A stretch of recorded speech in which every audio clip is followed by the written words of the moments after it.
We're a society in crisis. But what if we turned our disagreements into discussions, conflicts into opportunities? What if we acted a bit more civil?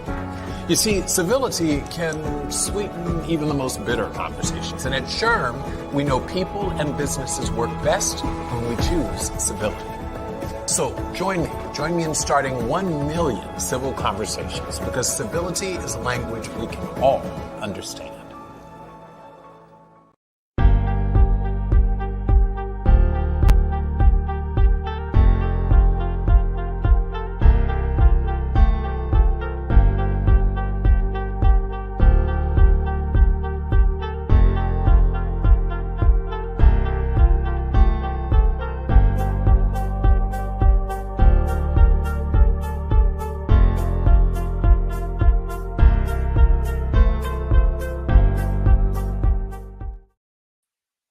Hello, and welcome to the 4th Annual Better Workplaces Challenge Cup, presented by SHRMLabs, SHRM's Workplace Innovation Lab and Venture Capital arm. I'm Steve Brown, Chief People Officer at La Rosa's Inc., and I am the 2024 Better Workplaces Challenge Cup Ambassador and your host for these virtual events. Today is exciting because it's our semifinal round. It's going to be great. I can't wait to hear the winners from the prior segments. You're going to love it. Thank you for joining us, and a special thanks to our 2024 chapter and state council partners for their support. Our friends at the Eastern Panhandle Society for Human Resource Management are hosting some exciting upcoming events. You can scan the QR code here on the screen to register for them. Also, join Austin SHRM for a transformative experience at their annual HR conference designed to empower professionals with the latest insights and strategies in HR. You can scan the QR code for their event here on the screen.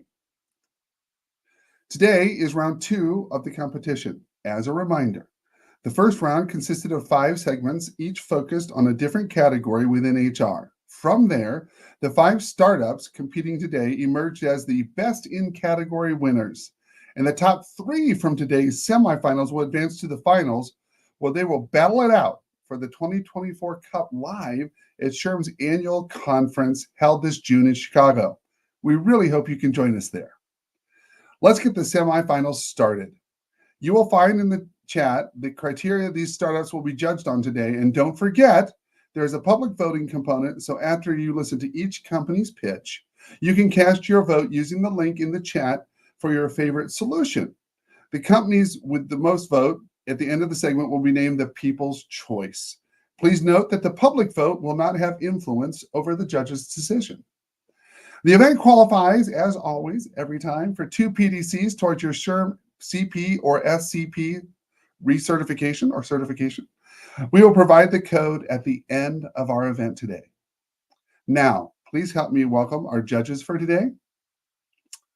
First is Andrea Rangel, Director of People, Purpose, and Culture at Deloitte, Portugal. Second is Jim Link, Chief Human Resources Officer at SHRM. And third, Christina Francis, Executive Director of SHRMLabs at Jobs for the Future. Welcome to the stage, judges. Thank you for joining us. Thank you, Steve. Bye, everyone. Thank you. So let's get ahead and get started. Please welcome our first participant, Chisa Egbelu, co-founder and CEO of Petal. Recruiting young talent is costly and ineffective. They aren't on LinkedIn like they used to be, and they aren't just casually scrolling through job boards. Plus, competing for their attention online is harder than ever. I mean, what 25-year-old do you know that is using any website that is mostly text and no videos? But for some reason, most of our industry markets jobs as all text and no videos, which places these roles far away from the casual behaviors of candidates every day. Until Petal. We infuse culture with careers. Companies send us job descriptions, and we pair those job descriptions with different social media influencers and content creators based on the audiences we're looking to target. And those content creators create content about that role so that candidates, instead of finding that job on an Indeed or a Handshake or any silo job board, find that role on the platforms they use the most. Instagram, TikTok, YouTube, etc. From there, they're able to click a unique link And that link takes them directly to Petal, where the candidates fill out an assessment and then apply directly to the role that they came in for. And based on that assessment, we can show them other roles that they might even better be suited for. In 2024, this is what recruiting looks like. We've worked with 18 different companies, from Audible and Paramount to Harris Blitzer, the owners of the New Jersey Devils and the Philadelphia 76ers. And our team was recently added to the Forbes 30 Under 30 list for our innovations within HR. Now, when it comes to our team, we have Vivek Pundit, the first member of Gen Z to write a book on Gen Z. That book took him to Brown University, where he then went on to start a company with Dan Gilbert, the owner of the Cleveland Cavaliers. And then we have Saeed Ali, the people's dev. He turned down a job at Google to come work here at Petal and invent the future. And then we have myself. I started my career off as a marketing lead at Google. And before that, I worked in production at NBC Universal. And before that, I worked in influencer marketing at iHeartMedia. I got my start in HR by helping our HR teams find hard to reach candidates. That dominoed into a passion for human resources and recruiting, and that planted the seeds that blossomed into the Petal that you see today. People call us next generation recruitment marketing, but we see ourselves as something for right now. We see ourselves as the best way to recruit the right candidate at the right time, every time. And I hope that you can see that too. Happy to answer any questions, and thanks so much for watching. Bye. Great presentation, Chisa, and welcome to the stage. Andrea, would you like to go ahead and get us started with the questions? Hi, Chisa. Well, thank you so much. Yes, I do have a question. What traction have you gained so far? What is the percentage of successful matching? Sure.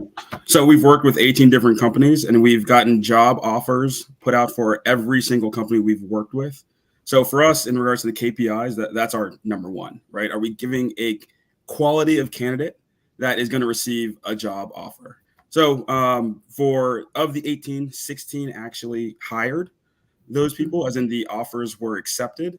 And we're hoping that we can scale that even further. Okay. Great. Next question, over to you, Jim. Hi, Chisa. Jim Link here. Nice job on the video. Thank you. Quick question regarding objections you're hearing from potential customers out there. So when you're trying to sell to companies that may not be aware of the power of video, sure, what are you hearing as objections to your approach?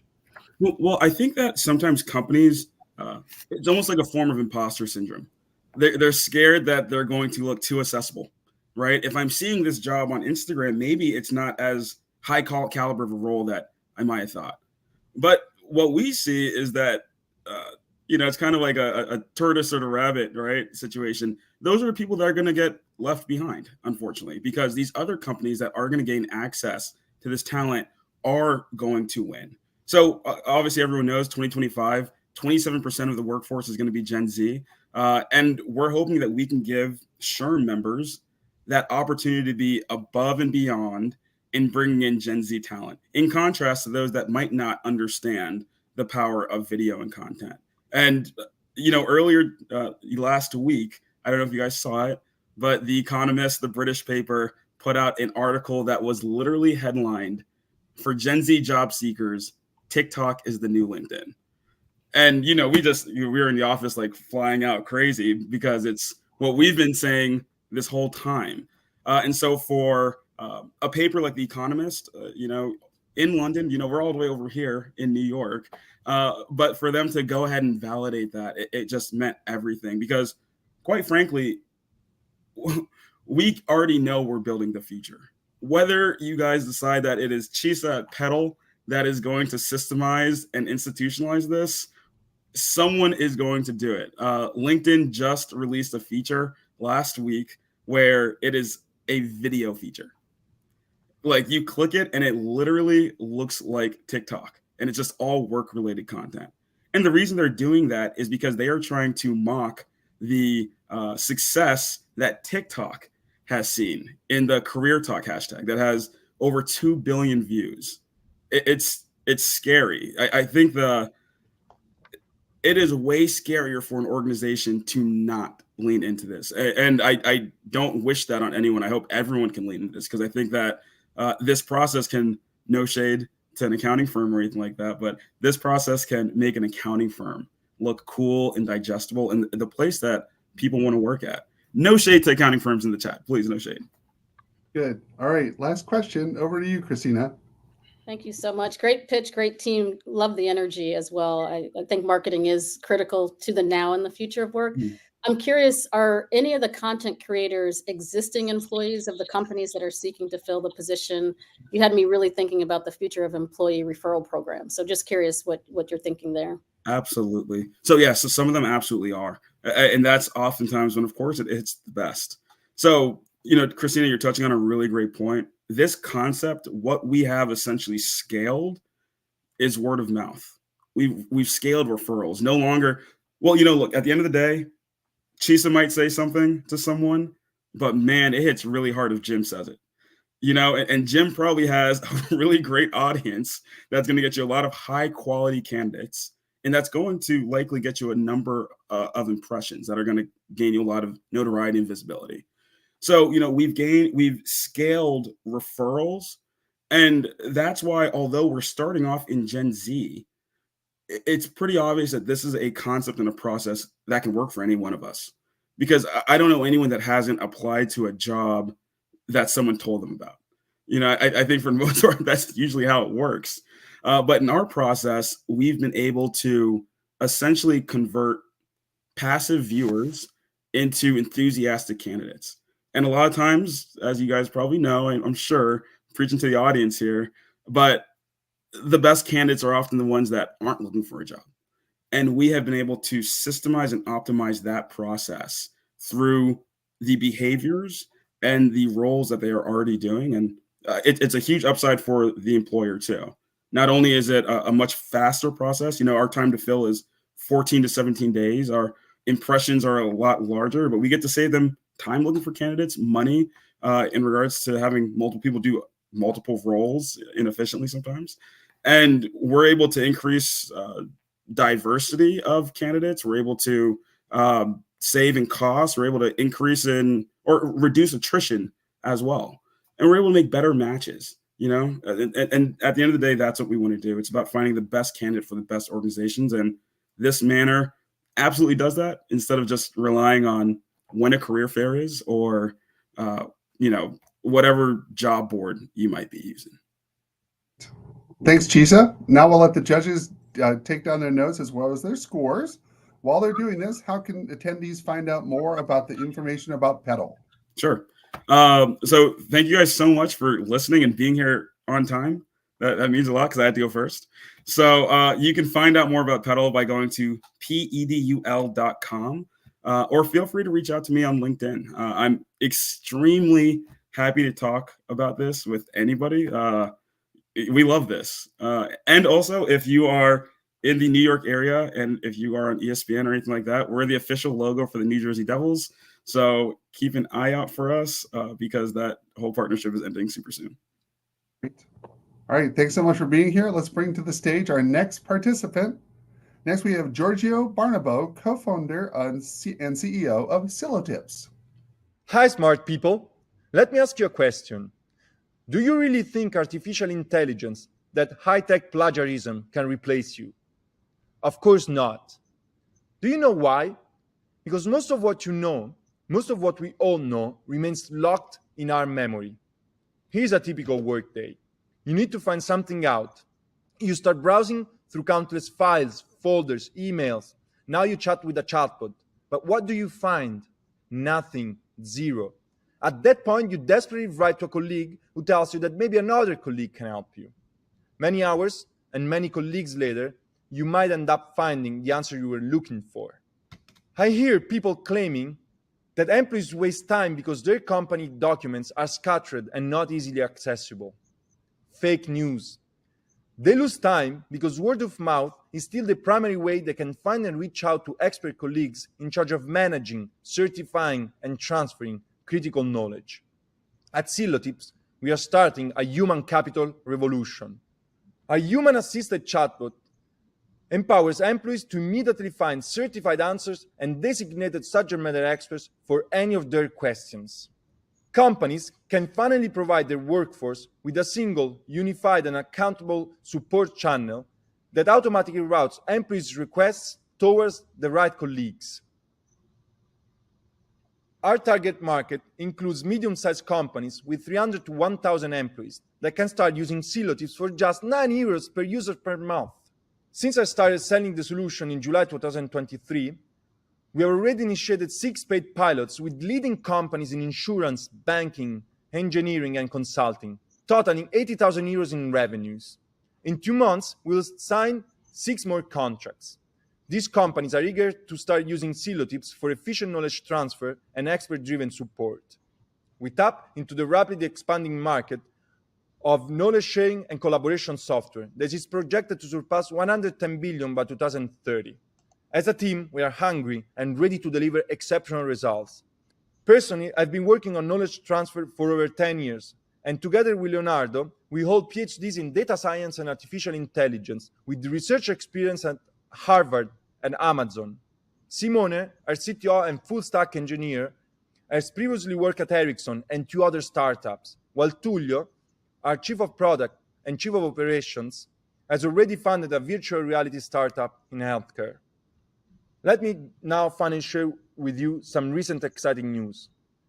Just 1 month ago, we closed our first funding round of €350,000 with Techstars, Exor Ventures, and TechShop.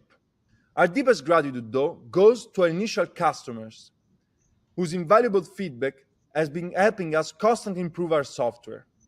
A proof of that is that today, I'm thrilled to announce the launch of our new integration with the most used collaboration software in the world, Microsoft Teams. In just a few months, all our users will be able to use all Silotips features directly from within their most familiar workplace. If you're curious, feel free to book a demo on our website. Unfortunately, we have limited capacity, and this year we can only onboard 20 more companies. If you want to be one of them, please reach out to me. Thank you. Thanks for the presentation. Hi, Giorgio. Thanks for the presentation. Welcome Thank to you the very stage. much. For this round, Jim, why don't you get us started? Yeah, well, hello, Giorgio. It's nice to meet you, and congratulations on your success so far. I'm curious very much about your global reach.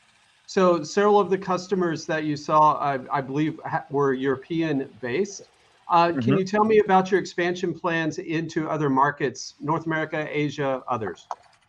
Yeah, our plan we just finished Techstars acceleration program that you probably know. It's the largest, it's the most important acceleration program in the world. It's an American-based acceleration program that accelerated over 4,000 companies so far. And our plan is very clear. We attack the European market until the end of the year.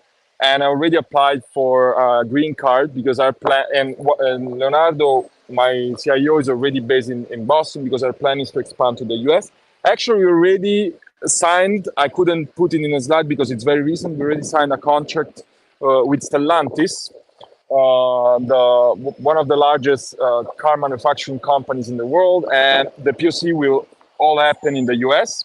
And also the companies I previously worked with, ACIS, has just accepted to start a POC, and they're based in Boston. So our plan is to mostly target the European market and the US market for the next couple of years, and then maybe go far beyond to South America and Asia. Thank you, Giorgio. Thank you very much. Next question over to you, Christina.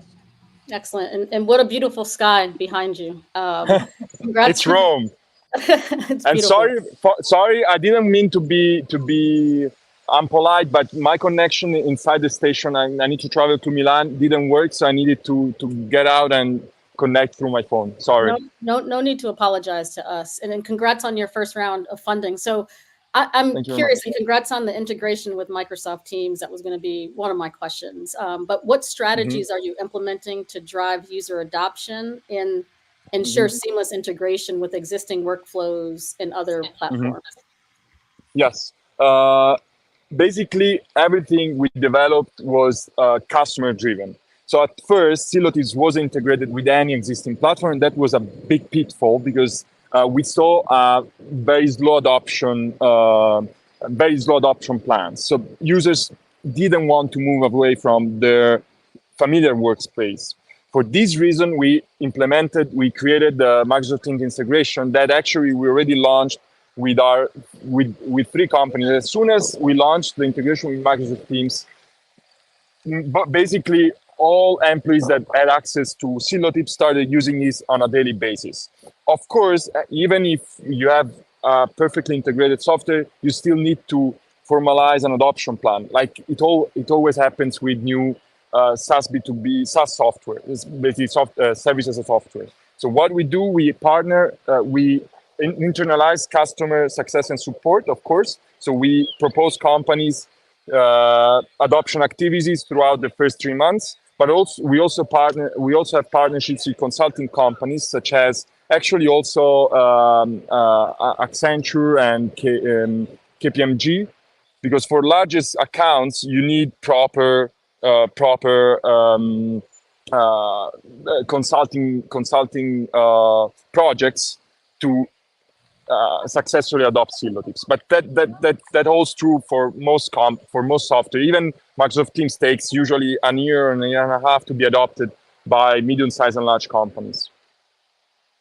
Thank you for the question. Great. Last question over to you, Andrea. Well, I would have a lot of questions to ask Giorgio, but one of them is, what really sets this solution apart from all the chatbots with the AI on top of it? What is really the uniqueness? Mm-hmm. Yeah, I recently had the pleasure to talk with the CEO of Microsoft Italy, and they are struggling with Copilot because they sold Copilot to most Italian companies, but nobody uses it. Do you know why? Because the problem is not having a chatbot over documents, because usually documents either don't exist or are not updated. You need human in the loop. And that's the key feature of Silotips. It allows to put a sort of intermediate layer between the employees that need access to information and the data sources. You always have supervision, basically experts choose documents, update documents, and fill missing information with this easy system support, like a ticketing system. Through Silotips, you can very quickly send support requests towards the right support desk that you can open directly on Silotips. And when an expert answers, that FAQ adds up to the existing documents, basically filling all the blank spaces in company documents. And of course, you don't create a chatbot over all company documents that could contain false information, but you let experts decide the sources and update the sources. Great. Thank you, Giorgio. Thank you very much. I'll let the judges write down their notes and their scores. While they're doing that, how can people find out more about Silotips? Yeah, you can easily find us on our website, silotips.com, or contact me on LinkedIn. We usually reply within 30 minutes, 1 hour. As I said in my presentation, unfortunately, this year we're almost fully booked, but we still have around 10, we can serve 10 more companies. And if you're interested, it would be a pleasure to be working with you. Thank you. Great. Thanks for joining us, Cool Sky. Love it. Let's bring up our third participant. Next, we have Dan Somrak, co-founder of Silver. Hi, my name is Dan Somrak. And my name is Odette, and we are the co-founders of Silver. Odette and I met at Microsoft 12 years ago, and we've been working together ever since. We're on a mission to simplify financial decisions for every American, and we are starting with the rising cost of healthcare. Every year, there are $600 billion of out-of-pocket medical expenses. The US government wants to help us and created the FSA and HSA programs. However, these benefits are complicated and underappreciated by employees. And it's no wonder. They're really hard to use. Let's take a look at what IRS actually expects from us. Good thing I read all 27 pages of IRS document 502. I know exactly what's eligible. And when I go to the store, I bring all my benefit cards, just in case I might need them. And sometimes I submit expenses when I get home. HR, I'm missing a receipt. Great. Let me drop everything. Let's do it together. Well, it's not exactly like that. We spoke to over 200 people, and they hate thinking about their FSA throughout the entire year. We believe there is a better way to do it. We are fixing the problem by automating the entire process. Silver connects to your places where you make purchases, it figures out what's eligible, and it handles the reimbursement for you. I'm going to start with a new account on Silver to show you how easy it is to use. I have an FSA from Navia this year. I'm going to select Amazon, and the Silver Chrome extension will navigate to Amazon and start collecting my receipts automatically. It securely sends each one to our backend, where we pull out what was purchased and use AI to figure out if it was FSA or HSA eligible. We have a database of over 1.5 million products to compare against. Returning to Silver, it has found $717 from Amazon alone. I can review the items and start the claim. I just need to fill out a few details for Navia, and it will fill out the paperwork and attach receipts. I'll sign and submit my first claim. Silver is now connected. Each month, I'll get an email with new eligible expenses. This time it found $87 and will submit a claim without any more work from me. We launched Silver in October, and so far users have loved it. As of May, we have found more than $500,000 of eligible expenses. If you are an HR leader, you can enable Silver in your organization without any integration. Try Silver today. We also support Target, Costco, Walmart, Walgreens, CVS, Sephora, and Instacart. We can't wait to simplify these benefits and more. Thank you. Great presentation, Dan. I love the humor. I just think it's great. Welcome to the stage. Christina, why don't you get us started with this round of questions? Yeah, absolutely. Great, really great video. It resonated with me. I was actually over here cracking up at. Thank you. I could have been in that. So I'm congrats on the growth too. I'm curious what challenges you faced integrating this with. You mentioned CVS. I didn't even think of Sephora as a place for reimbursement. What have you had to overcome to create this seamless user experience? I'm just curious what you've learned in terms of integrating with retailers. Yeah, that's a really good question. So what we're doing is we are navigating over to the retailer's website, just like a user would to see their past orders. And what we found is that sometimes receipts will have what's eligible and what's not eligible on the receipt, but other times it's not marked on the receipt. So we had to create our own database, and we had to figure out what's actually eligible and what's not based off the IRS guidelines. And that led us to build up our own database of products across all those retailers. We have 1.5 million products in the database now. 30,000 of them are eligible. And so now if you just can give us the product name, and we can then figure out based off of, we've got some AI and ML that we've built over time so that we can figure out if it's eligible just based off the name. Great. Andrea, you're up next.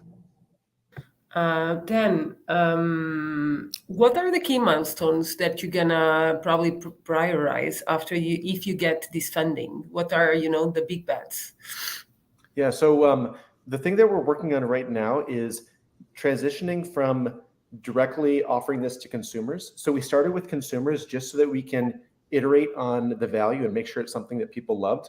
But what we're really looking to get into is other go-to-market strategies. So we just kicked off 7 pilots with employers, and we're trying to scale it very rapidly directly to employers, which is why we're so excited about the SHRM contest. But we also want to get into the benefit admin and make partnerships with them, as well as partnerships with the benefit brokers and the third-party administrators like the Navias, the Health Equities, Optum. And so what we'd be prioritizing is trying out those different distribution models. Okay. Great. Jim, next question to you. Hi, Dan. Nice video. Nice job. Can you tell me in your next iteration what you believe is going to be the largest technological problem you'll need to overcome? So, yeah, I'm just curious as to how you're thinking about the tech that's running behind this. Yeah, definitely. So right now we collect from retailers. We then we figure out what's eligible, and we can submit it to the third-party admins. Next on our roadmap is doing insurance company integration so that we can get explanations of benefits. Because if you think about that $600 billion of out-of-pocket medical expenses, There's a chunk that's from retailers that people aren't getting money back from today, but a lot of the money is from co-pays and co-insurance costs. And that should all be automated as well. We don't want people to have to think about this as a something to keep on their mind, but rather you have an FSA or you have an HSA, and you're just going to get savings, and we'll just be working on your behalf in the background. Excellent. Thank you. Yeah, thank you, Jim. Thanks, Dan. Now, while the judges write their scores and make their notes, tell us how people can find out more about Silver. Absolutely. So you can go to withsilver.app. You can try it out for yourself, even if you don't have an FSA or HSA account right now. You can go through the flow and you can see how much you could be saving if you signed up for an account next year. And please feel free to reach out to us. Like I said, the integration is very simple. It's just an email to the employees, and we can work on getting it out to more employers. Great. Thanks for being here. Thank you. Let's bring up our fourth participant. Next, we have Alex Haitoglu, founder of Ovida. Hello, I'm Alex Haitoglu, presenting Ovida, Building Better Leaders. The leadership paradox. The last few decades, we're witnessing an explosion of amazing leadership books, training programs, and business coaching. Billions of dollars spent every year on leadership development in the US alone, and a $50 billion growing market. Practically everyone agrees the foundation of leadership is communication. It's about the way managers interact and relate with their people so they can feel inspired, excel, stay in the business, and thrive. So we know what it takes, and we're spending a ton of money on it, therefore it should be fixed, right? The opposite. Most employees feel like in this picture. 80% of US workers blame bad managers for creating unnecessary stress, and 50% would do better if the bosses knew how to manage them. 66% of leadership initiatives are deemed ineffective by those who pay for them, and it costs the US $1 trillion per year in lost productivity and employee turnover. This needs to change. Now, imagine training tennis players through books, seminars, and maybe a discussion with a coach about tennis without playing once every couple of weeks. It sounds ridiculous, right? So why do we do this with leaders at work? Instead, here's how we get results in tennis and in sports in general. 1, we record. 2, we use AI to get objective metrics. 3, a human coach guides us. And 4, we do targeted practice and repeat the process. This is exactly how Ovida works, the world's first on-the-job leadership development program that mirrors athletic coaching. We enable managers to 1, securely record interactions, 2, gain insights through AI, 3, connect with a human expert, and 4, engage in targeted practice. Ovida means continuous measurable improvement. Now, importantly, Ovida is not another training tool. It's a revolutionary approach, redefining HR's role by allowing HR to lead and measure behavioral change in people. And also by getting managers to improve their leadership on the job, driving employee performance and business results. We started selling last summer and are already at 120,000 ARR with big corporate clients like Visa, as well as world-leading universities like Columbia, proving our approach works. We target 400,000 ARR by end of 2024. There is low competitive risk from adjacent markets in these two segments. The first, going chorus humanly, good for specific discussions like interview training or sales, but does not work in high-trust conversations. The second segment, good for measuring reactions in training presentation skills, but does not take into account the interactive communication that happens in trusted relationships. The two founders, Brian and Alex, have global corporate experience in organizations famous for the leader training, like Procter & Gamble, and they each have previous tech exits. Our co-founder, Brendan, is an award-winning data scientist with 20 years experience in tech and a focus on AI. Join us, and let's build better leaders together. Great presentation, Alex. Good to have you on stage again. Andrea, would you like to get us started with the questions for this round? Definitely, Alex. I'm passionate about this topic in particular, and I think it's one of the biggest challenges we have, especially in very big and large organizations. So one of the questions I have, it's the model, how you scale. Will the trainer be AI, or the trainer is in fact a coach that will, tape you, go through the, who you are, your aspiration. So it's a one-to-one type of relationship, or you have AI also as a trainer? That is my question, because I was wondering then how you scale. Yeah, excellent. So this is one of our questions that we have from the very beginning. So fundamentally, what we see already from the market and what we believe is that AI can play an amazing role in raising awareness, providing insights and perspective.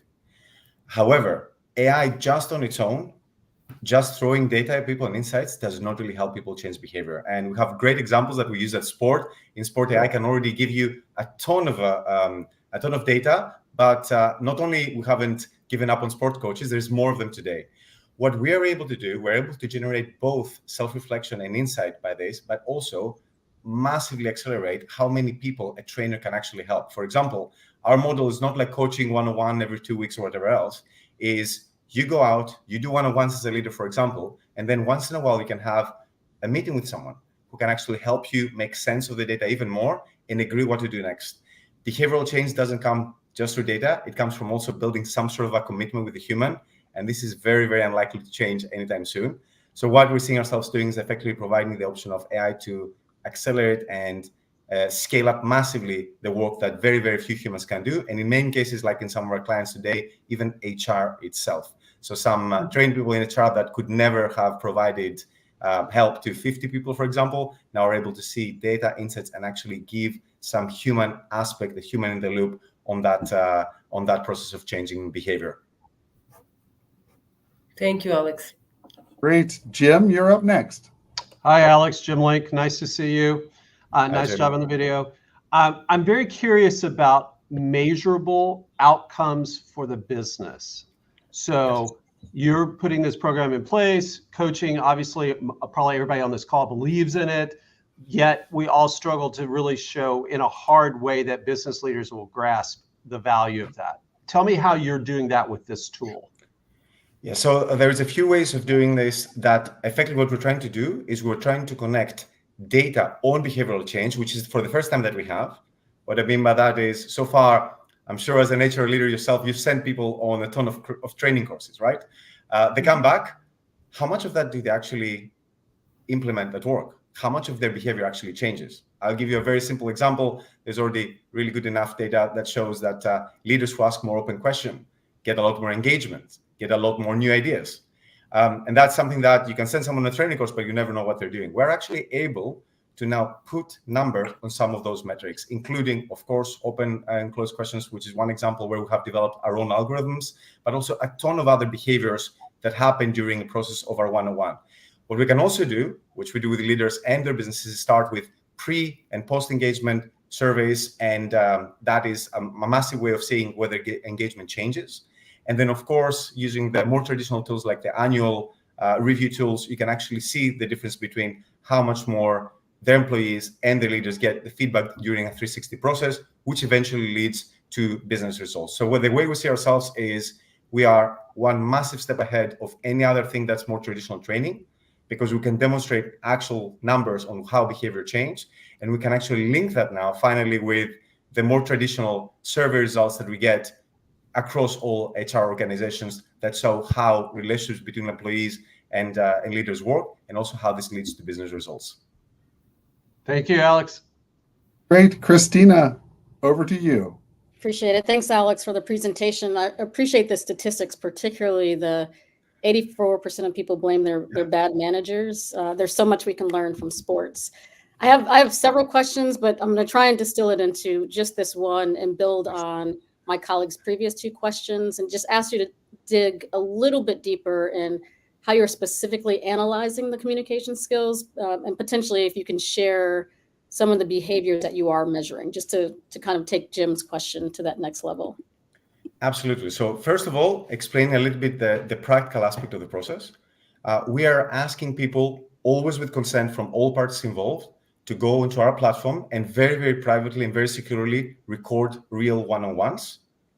And the way we do that actually is we agree, and have already agreed with businesses like this, for example, that the data remains the property of the people in the session. We don't even get to see the videos. So it's their data. They can delete whenever they want, and they have full control over it, which drives massively trust, because employees can be very skeptical about all my data and all my videos being in my company's server somewhere.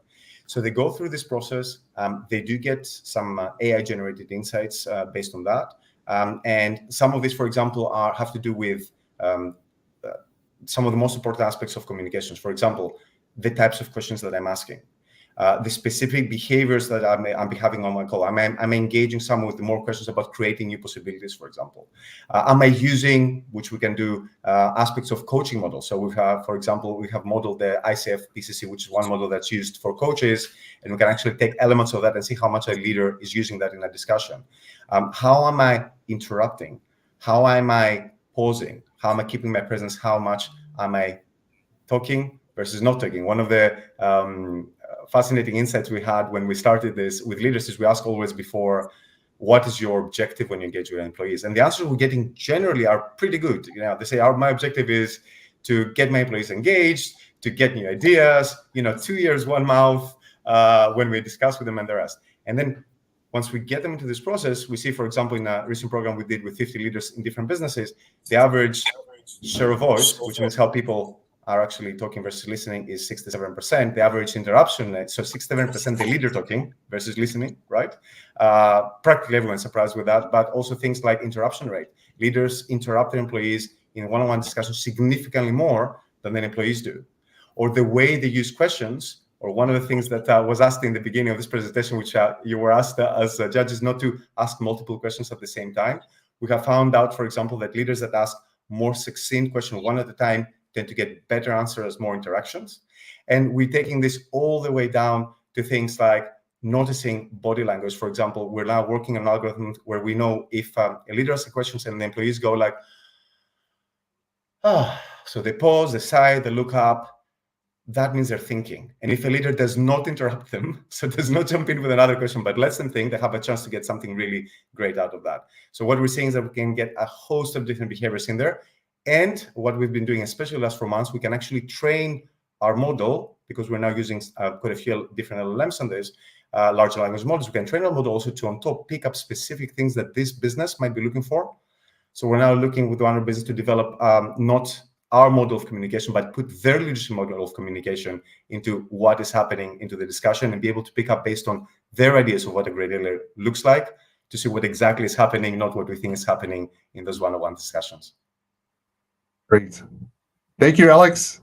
Appreciate your excitement about it. We'll now let the judges write down the scores and take notes. While they're doing that, how can attendees find out more about Ovida? Yeah, please do go to our website, ovida.io. We would love to work with businesses and also increasingly also HR professionals and consultants that are using us as part of their offering. Our view is that we want to provide this technology to as many people as possible. So we're not trying to build our own business just to do that. We're actually trying to build a platform that HR professionals and businesses can use. Please do engage. We'd love to speak with all of you, and looking forward to connecting. I have to say a big thanks to SHRM after the first presentation. We got a lot of people reaching out on LinkedIn. So I genuinely hope that we'll get some from this one as well. Big thank you. All right, Alex, thank you. Cheers. Our final presentation for this round is Piyush Peshwani, co-founder of eLocker.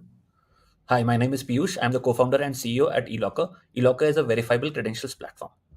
Before co-founding OnGrid and eLocker, I was part of the team that built the Aadhaar platform. Aadhaar is a digital identity platform under which 1.4 billion people have been issued digital identity.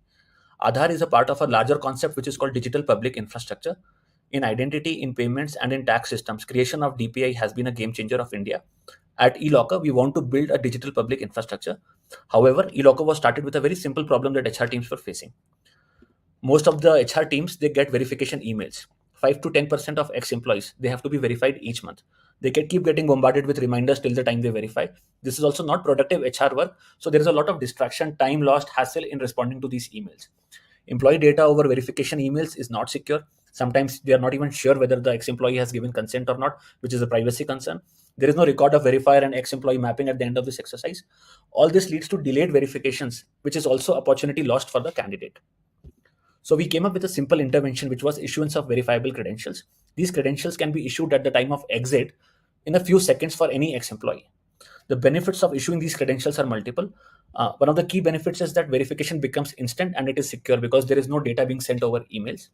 It is also done with explicit consent. Second thing is that these credentials are authentic and an ex-employee would have access to these credentials for their life.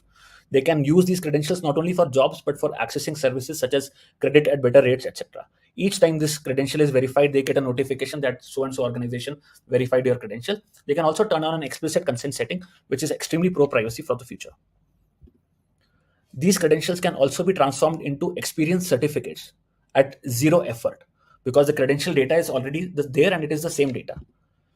These credentials are being issued to blue-collar professionals also. For the first time, blue-collar professionals in India, they are getting a record of their employment.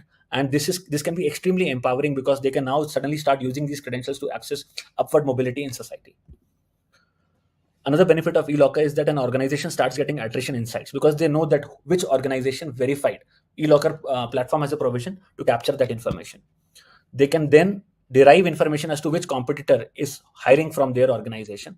They can understand daily, monthly, how many verifications happened, how many credits they have earned, etc. And finally, when they issue these credentials, the ex-employee can participate in an anonymous survey. And the results of this survey can be extremely insightful. For example, an organization can know that out of 8 parameters, our percentile, that is, record of all the organizations participate on eLocker, you calculate a percentile. So they can know that, okay, on a particular parameter, let's say relationship with manager, the percentile is extremely bad.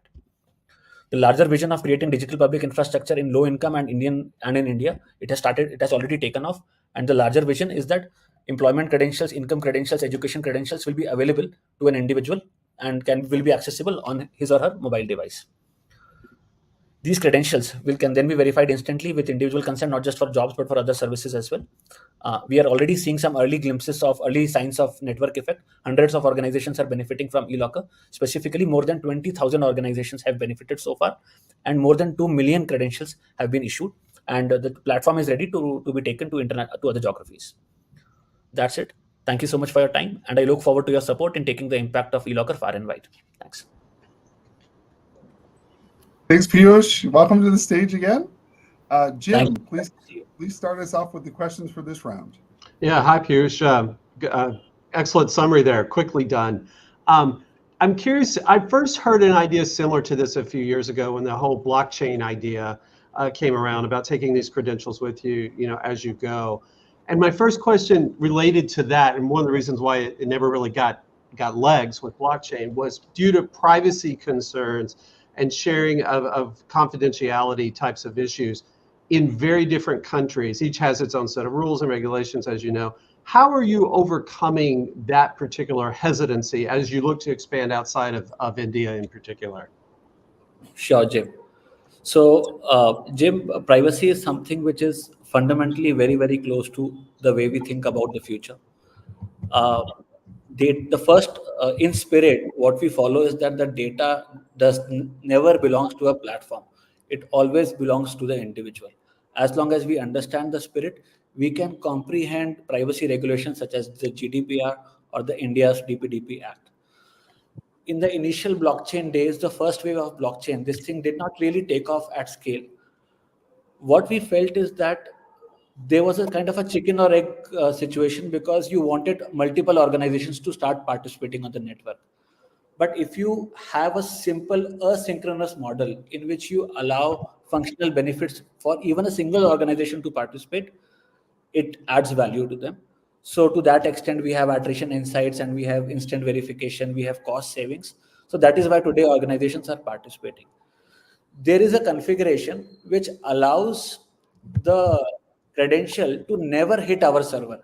It remains encrypted at the source, which is, let's say, an SHRMLabs system, and the verifier. We just provide a technology that transmits the encrypted packet all the way to the verifier. So we don't have any visibility on it. And that is what will convince and help us win trust of organizations that this is not work number. This is not blockchain 1.0. This is something over and above, where the data truly belongs to the individual. Thank you, Piyush. Appreciate you. Great. Christina, over to you. Yeah, thank you, Piyush. Definitely a lot of information in a short time, and a proponent of people owning their data. I've got a lot of questions for you, but just today, I think mine is furthering on the adoption and integration strategy. So taking kind of what you just said around the technology, now I think that it's maturing. What are the strategies that you're using to encourage more educational institutions and employers to actually adopt this for issuing and verifying credentials? Yeah. So when we started this a couple of years back, our motive was to educate 10,000 organizations in India about the benefits of eLocker. I think we have reached out to a few thousand, and out of those few thousand, a few hundred have already adopted. As far as adoption is concerned via technology, so today we offer three modes in which these credentials can be issued.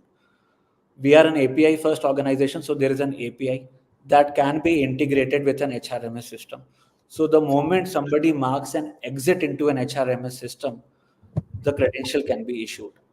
The second way is there is a portal in which somebody wants to do it on a portal, they can do it in a secure manner, or they can also do a secure upload of a spreadsheet. I mean, let's face it, a lot of HR teams, especially in low income, mid income countries, they may not have the wherewithal to do an API integration, but they will be able to upload a simple spreadsheet, let's say once a week, for all the candidates who have exited in the month. So that has been extremely uh, impactful in terms of early adoption.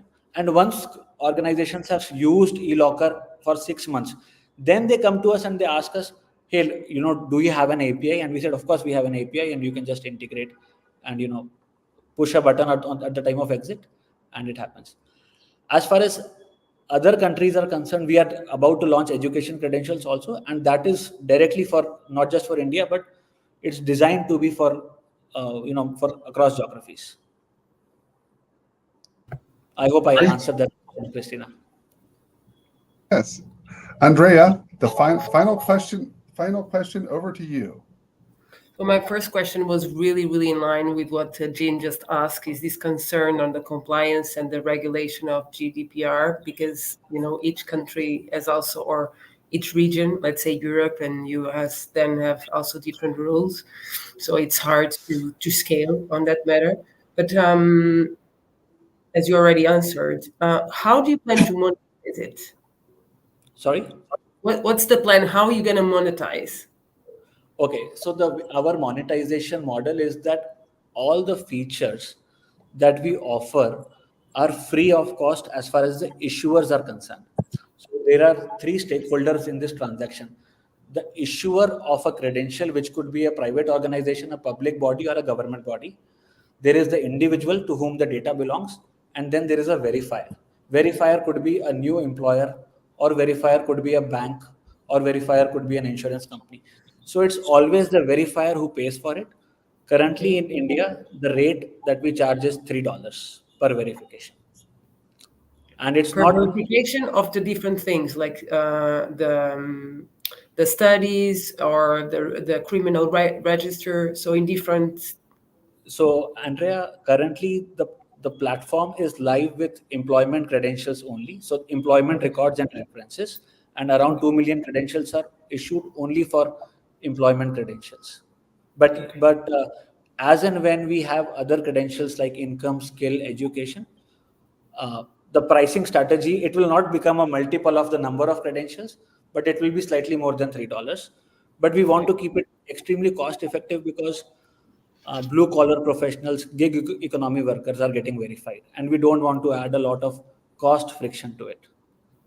Got it. Thank you so much, Piyush. Thank you, Piyush. While they finish their scores and their notes, how can we learn more information about eLocker? Yeah, thank you, Steve. So we are on elocker.io. IO stands for input output. Locker is spelled with an E at the beginning. I will also drop in my LinkedIn link here so that people can reach out. Great. All right. Well, that completes our round of pitches. Let's give our competitors a round of applause. My favorite thing to do. Virtual applause is the best. So while I go through the script, I would ask the judges to pop over to the Zoom links and start their deliberation. They'll now deliberate on the pitches we saw. The judges, if you haven't done already, please visit the voting page now to make sure your vote gets cast for your favorite solution. The voting period will close in a few minutes, and while they're being tallied in real time, we will announce both the top 3 finalists determined by the judges, who will move on to the finals, as well as the winner of the public vote after the judges' deliberation. Vote now using the link in the chat. In the meantime, David Duchesne, founder and managing partner of Otolith Consulting and VP of the European Association for People Management, sat down with us to share his expertise on the topic of sustainable HR. Please enjoy this insightful discussion as the judges go to deliberate. Hello, and welcome to the SHRMLabs Fireside Chat series as part of our 2024 Better Workplaces Challenge Cup. I'm Nell Hellam, a Workplace Innovation Specialist at SHRMLabs. I'll be your host for this short series. As the Better Workplaces Challenge Cup brings together the brightest minds in HR tech and workplace tech startups, our Fireside Chat series serves as a complimentary space where industry leaders can share their expertise, experiences, and insights with our global audience. So today we're honored to have David Duchesne, founder and managing partner of Otolith Consulting and also the VP of the European Association for People Management. He'll be joining us to discuss sustainable HR. So David, welcome to the stage and thank you so much for joining us. Thank you so much for having me. It's going to be fun, I guess. Yeah, well, before we get into today's topic, I'd love if you could just share a little bit about you and your role and your company with the audience. Yeah, I've been in HR for 25 years, and then 6 years ago, I started my own consultancy.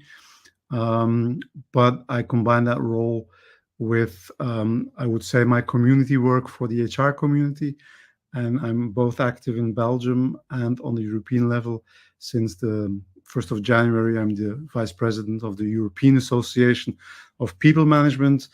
And this is the sister association of SHRM. You're in the US, and Europe is represented by the EAPM.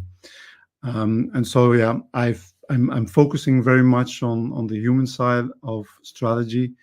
And I think HR has a really big part to play in strategic development of our organization. So that is what I'm focusing on. Awesome. Well, I think that kind of gives us a great place to start here. Before we get into the actual topic, you mentioned that the EAPM is kind of like the sister organization to SHRM. So I'd love if you could maybe share with our audience, given that this is a global competition, talk about HR in Europe. I think it'd be very interesting for them to kind of hear about the differences maybe in Europe versus in the US. First of all, Europe is not a monolithical thing. There's 34 countries in the EAPM. That means almost every country is member of the EAPM, but that goes from Georgia to Iceland and from Norway to Portugal. So everything is in there: the south, the west, the east, the north.